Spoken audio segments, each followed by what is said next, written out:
दिल्ली के मेहरौली थाना अंतर्गत छतरपुर इलाके में 6 महीने पहले एक शख्स की जान चली गई थी। घर वालों का आरोप है कि उनके बेटे के साथ कोई बड़ी साजिश हुई है।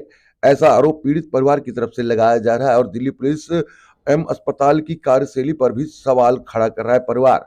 ये आपको बता दें कि किस तरीके की पूरी घटना है। छतरपुर इनकलाब इलाके में सुशील नाम का शख्स रहता था। वो अपने काम से गया था और घर वापसी 15 और 16 जून को जब वो घर वापस हो रहा था तभी उसके साथ एक हादसा घटता है और उसके बाद उसी के नंबर से पीड़ित परिवार के मां के पास फोन पहुंचता है और फोन पर जानकारी मिलती है कि आपके बेटे को चोट लगी, आप अस्पताल आ जाइए। उसके बाद अनन फनन में मां और बेटी अस्पताल पहुंच जाते हैं, जिसके बाद वहां पर प्राइवेट हॉस्पिटल ने उनको तुरंत कहा कि आप एम्स ट्रॉमा सेंटर ले जाइए। एम्स ट्रॉमा सेंटर में परिवार के लोग लेकर बच्चे को पहुंचते हैं, लेकिन वहां पर उनको भर्ती नहीं किया जाता है।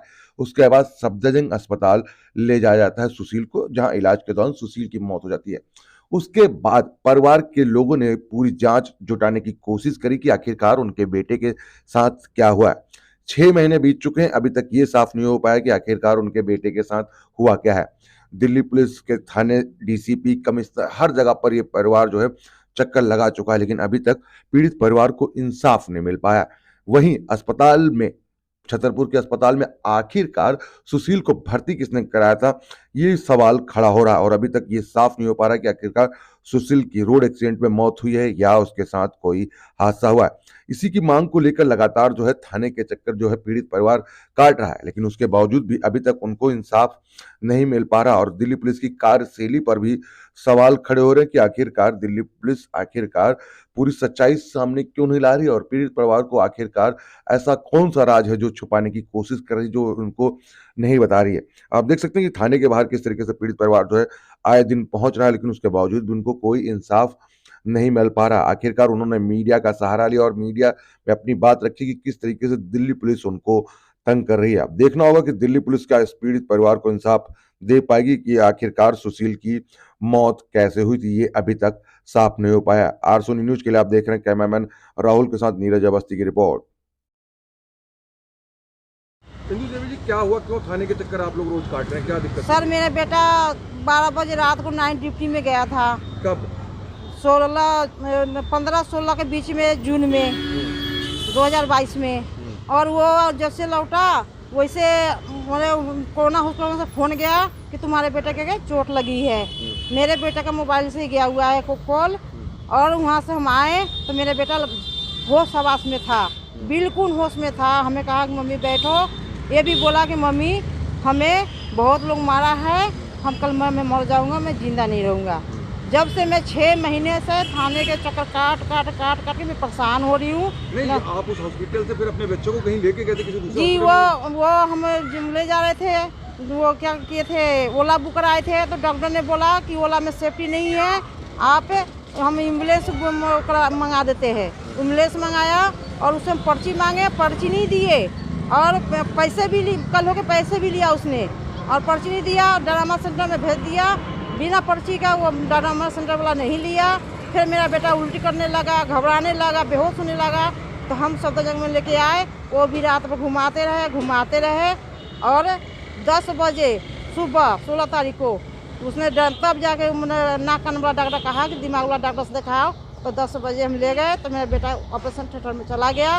उस समय शाम को मेरा बेटा खत्म हो गया ड्रामा सेंटर में। 16 जून को? जी, 16 जून को। अच्छा, जिस तरीके से पुलिस ने जो एफआईआर दर्ज करी उसमें ये लिखा है कि आपके बेटे का कोई रोड एक्सीडेंट नहीं हुआ था और उसको कोई अनजान व्यक्ति वहाँ पे छोड़ के गया था। सर, वो तो हमें पता ही नहीं है किसने लाया, डॉक्टर बताया ही नहीं। वो कहा कि 2 आदमी आया था, छोड़ के चला गया। नहीं, सफदरजंग अस्पताल में कौन लेके गया था? सफदरजंग अस्पताल के लिए कौन लेके गया था? मैं गई थी, मेरे बड़ी वाली बेटी थी।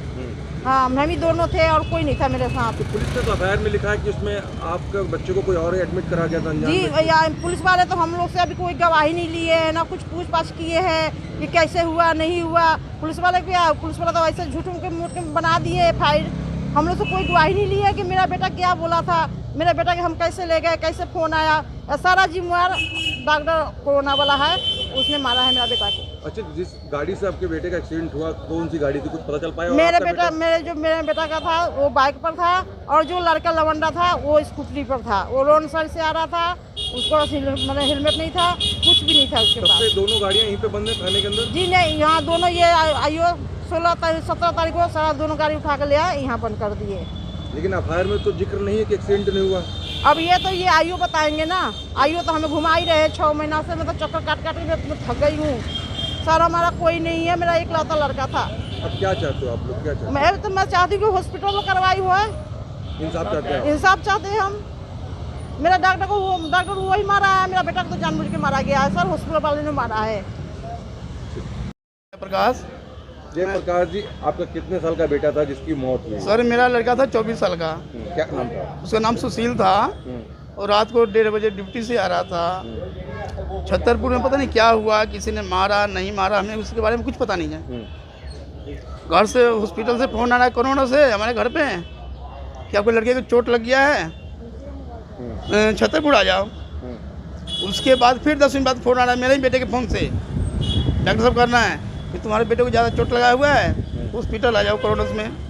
वहाँ गए, देखे तो हालत ख़राब था उसका बेटे का, तो हमने प्राइवेट गाड़ी मंगा लिया था, ओला गाड़ी। तो डॉक्टर ने ओला गाड़ी कैंसिल करवा दिया, ओला में सेफ नहीं है, मैं एम्बुलेंस बुला देता हूँ। एम्बुलेंस बुलाने में 1-1.5 घंटे लगा दिए डॉक्टर साहब ने। उसके बाद एम्बुलेंस आया, डॉक्टर ने कहा सीधे ट्रामा ले जाओ।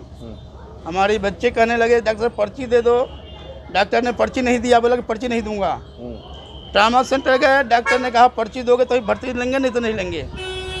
करते करते वहाँ 2 घंटे लगा दिए ट्रामा सेंटर वाले ने, बेटा का भर्ती नहीं लिया। फिर सफदरजंग में ले गए, जाते जाते रात को मैंने 16 तारीख को रात को मेरा बेटा ख़त्म हो गया। उसके बाद हम कमिश्नर साहब से 2 बार मिल लिए, डायरेक्ट DCP साहब से 6-7 बार मिल लिए, पहुँच गए हैं। एक मैडम जी हमसे मिल लिए, कहीं से हेल्प नहीं मिल रहा हमें। थाने आते हैं, थाने ऐसे धक्का मार के भगा जाता है। आ जाए हम थाने में, इस SHO साहब का मेरा जान खा रखा है। अरे मेरा बेटा जवान मर गया, एक ही सहारा था, धक्का मार के भगा रहे हैं कि हम कुछ नहीं कर सकते, ये नहीं कर सकते, वो नहीं कर सकते। कहते मेरा जान खा रखा है। अरे जान तो मेरा चला गया ना, मेरा बेटा चला गया, तो थाना इंचार्ज है, कहीं से कोई हेल्प नहीं मिल रहा। ना DCP, कमिश्नर, SHO, आईओ तो घुमा ही दिया हमें। सारी गलती कोरोना वाले की है। अगर कोरोना वाला हमारा बेटा को 100 नंबर बुला के हॉस्पिटल भेज देता तो आज मेरा बेटा जिंदा होता।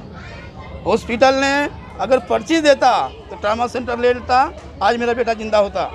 ये कुछ नहीं हुआ, सारा गलती कोरोना का है। उसके बाद डॉक्टर और हॉस्पिटल थाना का हमें आज तो कोई कार्रवाई नहीं किया मैंने।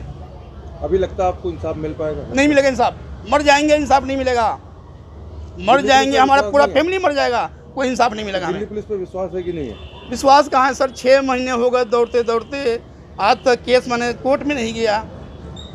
क्या होगा, कहाँ जाए, अब आत्महत्या कर लेंगे, कहाँ जाए बताइए। कमिश्नर साहब भेजते हैं DCP साहब को, DCP साहब भेजते हैं SHO साहब के यहाँ, SHO साहब मीटिंग करते आईओ से, आईओ घुमा देता है।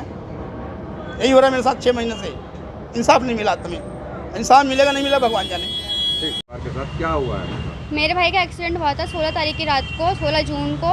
तब से 6 महीने हो गए हैं, थाने वाले कुछ नहीं करते। हमारा आईओ है संदीप, वो हमें बस पागल बनाता रहता है कि आपका काम हो रहा है, काम हो रहा है, और घर वालों को बुलाता है साइन करने के लिए प्लेन पेपर पे।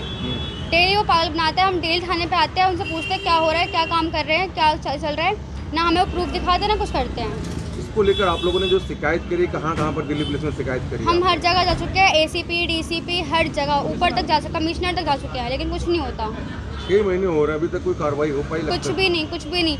हम फ़ोन करते हैं, वो सही से बात ही नहीं करते हैं, कुछ रिप्लाई नहीं करते, रिस्पांस करते ही नहीं है। बोलते हैं कि मैं बिजी हूँ, मैं यहाँ पे हूँ, मेरे पास 100 काम है, आप मुझे डिस्टर्ब मत करो, और फ़ोन कट कर देते हैं। तो जो एफआईआर है उसमें क्या लगता है कि कुछ गलती लिखी गई है जिस तरीके से आप? FIR में तो कुछ लिखा ही नहीं है, उनने कुछ नहीं लिखा, बस भाई के बारे में लिखा है कि हाँ रात को ये हुआ था, बस, और कुछ नहीं लिखा उसमें। आप लोग मानते हैं कि रोड एक्सीडेंट हुआ था? नहीं, बिल्कुल भी नहीं। तो क्या हुआ था आपके भाई के साथ? क्या हमें थाने वाले, पुलिस वाले दिखा रहे कि एक्सीडेंट हुआ है, बट वो एक्सीडेंट नहीं है।